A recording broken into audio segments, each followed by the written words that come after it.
Okay, so in the last part we were talking about Crisis 2 and whether or not if I should spend $60. I mean, I have the money. I could go out to GameStop right now, pick it up, and come back home and play it. I'm kind of questioning about it because I'm looking more forward to a campaign type of game than a multiplayer type of game. Well, the game's more focused on campaign. Like, even the IGN people say that the Crytek people spent most of their time on the campaign. That's good. Like, they say that the campaign is a must-play for this game. They say they spent less time on multiplayer than they did campaign, because campaign has much more features than multiplayer does, and it's a lot more entertaining. I think I'll buy Crisis 2, I'll wait for the price to go down, because, I mean, I could go out and get it right now, but... You could be cool and go to Tulsa, because Tulsa has the limited edition. Yeah, I'll probably buy it down in Tulsa, but, the only problem I have with Crisis 2 right now is that there's a lot of other games coming out that are probably going to be much more, not necessarily better, but longer, campaign-wise. Like L.A. Noire, that's coming out, I think, May 19th. I'm pretty damn sure that's all campaign. And, Rockstar games tend to be pretty fairly long. So I'm looking forward to that, definitely. I still have Portal 2 to play. I haven't done the cooperative mode yet. I'm still doing stuff like that. So I think I can hold off a little bit, but maybe when the price drops for Crisis 2, I'll probably pick it up. Yeah, like, my friend's talking about how he had to pay $60 for the new version of, like, the normal version of Crisis 2. I went to freaking Vintage Stock and only paid $49.99 for the limited edition. Yeah. So, I did good. Yeah. It was worth it. I might get it used. I might as well get it used because it's less price. So I guess when the game goes down in price and if I get it used, it will be even significantly lower. Oh, and by the way, this is ironic. It's raining where I'm at right now. Oh, wow. Heavy rain. So if you hear anything, it's probably my game. Yeah, it's fine. Just make sure it's not too loud because I don't want to hear, like, explosions in my ear. That's true, James. If you ever get the game, just look out for that part when you walk through, like, the door and there's missiles and mortars and everything. It's just amazing. Are there any, well, without obviously spoiling it for myself and people who haven't played it, are there any, like, twists or plot twists in it?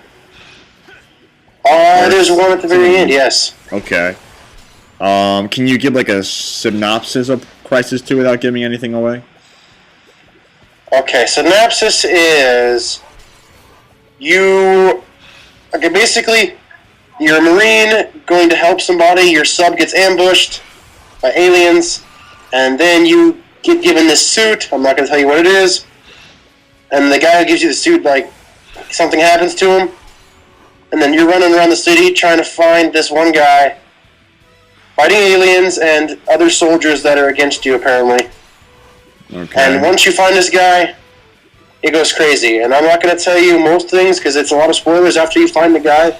But once it becomes nighttime, the game really starts to pick up amazingly. How long would you say the campaign is hour-wise, like on your first playthrough? Well, let's see. It's the only first-person shooter that it took me more than one day to complete. Hour-wise, I'd say there's a whole bunch of missions, and each mission is about an hour long. Wow.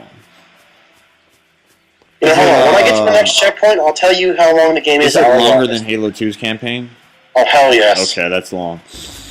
Oh, hell yes, it's longer. Is it longer than all the Halo games campaign combined? Okay, let me see. It's probably longer than Halo 3 ODST and Halo 2 combined. That's about it. That's a pretty good length. I'll tell you how many missions there are here in a second. Whenever this guy stops talking to me, because he, like, shocked me, he's telling me not to fuck with him. But I'm going to anyway.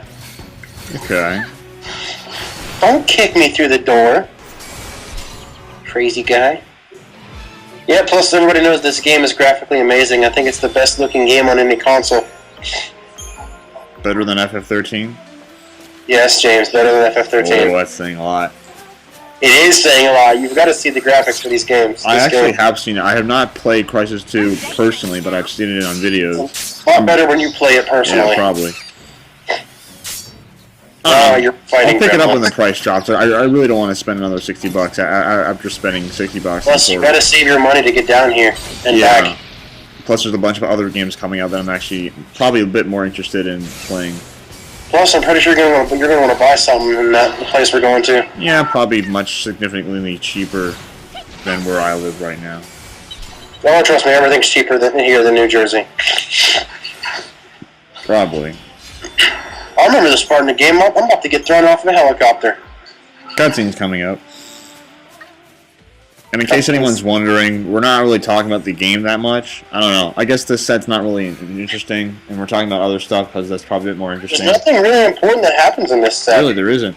And if you're wondering what paradigms to use, I'll tell you that after the cutscene. There's pretty much 4 you have to worry about. It's a cutscene in my game right now too. How ironic. Except I'm about to get thrown out of the helicopter and the cutscene's going to end. Oh noes. Cutscene 3, 2, 1.5. Here we go. Hey, Saz. Tell me about yourself. Huh? Any family? I have a little boy. Oh, so you're married? I was, yeah. We gotta get you home. Your son needs you.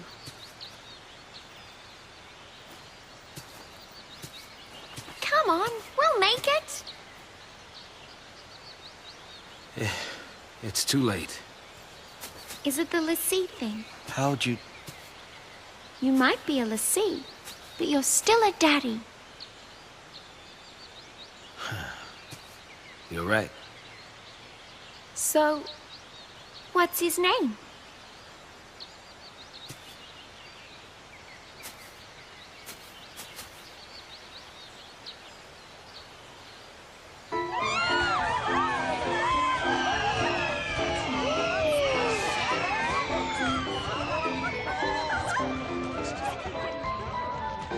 Dodge.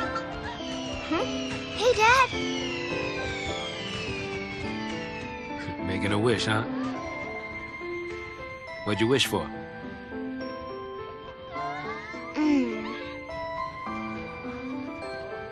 Well, you're never happy. You never smile. So here's what I wished. I wish that you'd cheer up and be like your old self again.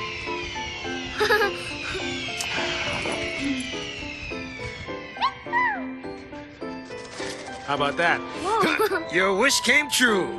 Yeah. Wow.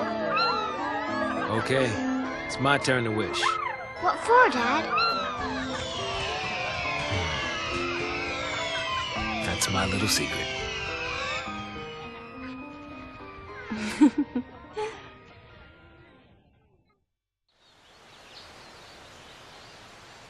Saz? Huh? You all right? Oh, yeah. Come on, Pops. You've really got to keep it together, okay? Now, let's go. Now I got kids looking out for me. Some dad I am.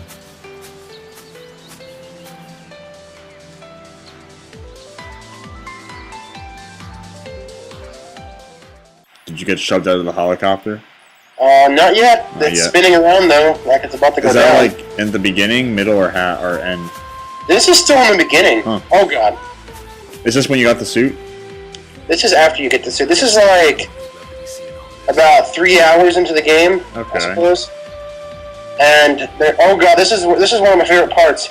It's where you just get thrown out of the helicopter, so you see these soldiers start attacking these aliens, even though they're getting like raped. It's like one of those graphical moments that is amazing. Okay. Really fast, going back to FF13 really quick. The paradigms that you want to worry about for, at least what I used Slash and Burn, which is the main paradigm, which is Commando, Ravager. Vanille would be the Ravager, and Zaz would be the Commando. Really fast before I explain the other shit. These lizard things right here, yeah, they're an asshole, and the game suggests that you do not fight them. Although if you grind it a little while back, like I did in Set 5 or Chapter 5, you can take these guys on easily. It just takes a while. And the only reason that I actually went to fight the lizard guys was because, like, if they're... Oh, well, actually, this guy right here was an accident. I tried getting away. But, of course, Vanille has to, you know, be as slow as possible. And had a goddamn diller up her butt. She couldn't run away fast enough, and I had to fight this guy. So this was accidental, but there's actually a lizard coming up that is behind a treasure spear. And I guess the only reason I actually fought any of these lizards purposely was because they had treasure spears. And usually when you fight something hard behind a treasure spear, you get something good. And I actually got a few things good. But anyway, the paradigms I used, I used Slash and Burn, which was the pretty much the main thing that staggers up the enemy. I used what's it called? Oh yeah, War and Peace, which Vanille's the medic and Zaz is the commando. That way I can heal my party and still do damage. Not to mention, I think Vanille, she knows Cura, which can heal both party members at the same time. I don't think Hope knows that yet, and if he does, I haven't used it yet. I forget what it's called, but it's, Tide Turner, which is the one I'm using right now, which is Saboteur Synergist. Pretty much Vanille staggers the hell, debuffs the hell out of the enemy, and Zaz buffs up our party, and that works out very well. And as you can see, I'm taking damage. I'll just switch back to War and Peace while still maintaining the stagger gauge, and I will heal my party. And then I think the final one that I used a lot was I forget what it's called, but I would usually first put Tide Turner on, which I can buff and or I can debuff and buff. And usually Zaz finishes buffing up my party before Vanille is officially done debuffing. So I would switch to some paradigm, which I forget what it's called, but Vanille would maintain the Saboteur, and Zaz would switch to a Commando. So I would still be maintaining the stagger gauge while debuffing my enemy. And Vanille knows, I think, 3 things. D-Shell, which I forget what D-Shell does. Is that like weakness to magic? Yeah. Okay, yeah, so Shell is weakness to magic. D-Shell. D-Protect is weakness to physical attacks, and Zaz is a commando, so he's ripping up the lizard quite well. And then Poison, which actually wounds the enemy. It's kind of like Toxic from Pokemon, except instead of every so turn, it's constant. So those are the paradigms I used, and they actually were worked out pretty well. And I don't know why, but like this guy, like this lizard right here, I took him out very fast. But I guess later on in this chapter, I couldn't debuff any of the armored lizards. I don't know why it didn't work. And this is when I had the weapon that actually, you know, this was the weapon. Well, actually, this is before I had that weapon that makes the debuffing easier. And it's kind of funny because it made the enemy debuff faster, but when I put the weapon that's supposed to make it go faster, it went much slower. So, I don't know. I might keep the weapon, I might not, because I had much more success before than after. Interesting. Yeah, and we got a preemptive strike on this guy, but as you can see, the stagger gauge is going significantly lower, and we're not doing jack crap to the enemy, so this fight's going to go on really long, and about halfway through it, I speeded up to 7 seconds to end the video, because I didn't want to go through 5 minutes of fighting these guys. And I think every other, yes, he just regrew, every other fight with these lizards, I think I speed up, because it's just 5 minutes of me stalling until I kill the damn thing, and it's really boring. Probably like the most boring stuff I had during the set, so I just sped it all up. I'm pretty sure you guys don't want to watch me fighting an enemy for 5 minutes and not doing jack crap, like slowly weakening it. And if you do want to watch it, too bad, because I skipped through it. Yay, skipping. Everybody loves the skipping. It actually works out really well. I mean, set 6, Jesus Christ, I skimmed this whole chapter so short. Oh, I die here. I didn't cut that out. I should have cut that out. Oh, well. Ow! Ow! Oh my god, you suck. Oh, wait, that's why I sped it up. Okay, never mind. So, yeah, I'd go to fight this thing, and before I actually begin the fight, I speed it up. And I was thinking of using those deodorants, but it would just be a waste. I don't think I used the deodorants on the boss coming up in the end, but it was that easy regardless. But anyway, it's going to speed up now. Anyway, so we'll see you guys in the next part, and I don't know what we're going to talk about, but we will talk about something. So stay tuned, and yeah.